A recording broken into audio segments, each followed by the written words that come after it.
নদীতে কোরাল হারানো সেই সৎ কাঠুরে অনেকদিন পর তার স্ত্রীকে নিয়ে বনে ঘুরতে গেল। এদিকে কাঠুরের স্ত্রী সেই নদীটিকে দেখতে চাইলো এবং নদীর ধারে গিয়ে হঠাৎ করে সে নদীর পানিতে পড়ে গেল আর ডুবে গেল।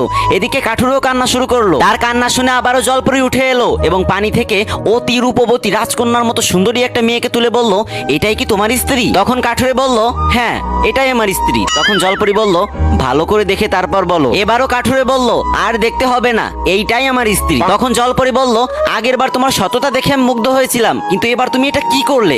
রূপবতী মেয়ে দেখে নিজের স্ত্রীকেই ভুলে গেলে। তখন কাঠুরে বলল, আমি বাধ্য হয়ে বলেছি এইটাই আমার স্ত্রী। যদি না বলতাম তাহলে আপনি এর থেকে একটু কম সুন্দর একটা মেয়েকে তুলতেন, আর আমি যদি বলতাম এই মেয়েও আমার স্ত্রী না, তাহলে সবশেষে আপনি আমার বউকে তুলতেন আর আগের বারের মতো তিনজনকে আমার কাঁধে চাপিয়ে দিতেন।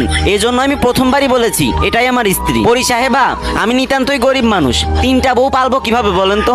একটা বউকেই সামলাইতে পারি না, সবসময় শুধু মারতে আসে। সেখানে তিনটা বউ হলে তো আমাকে কচু গাছের সাথে গলায় দড়ি দিয়ে মরতে হবে। এই কথা শুনে এবারও জলপরি কাঠুরের সততায় মুগ্ধ হলো এবং কাঠুরকে বলল, আই লাভ ইউ, আমি আপনাকে বিয়ে করতে চাই। ভাই, আপনি যে মন খুলে হাসতেছেন, এই ভিডিওটা বানাইতে আমার প্রচুর পরিশ্রম হয়েছে। যদি হাতে কয়েক সেকেন্ড সময় থাকে তাহলে এই ভিডিওটাতে কয়েকবার কপি লিংক করে একটা কমেন্ট করে যান। কথা দিচ্ছি এরপর থেকে আরো ভালো ভালো ভিডিও আপনাদের মাঝে নিয়ে আসবো ইনশাআল্লাহ।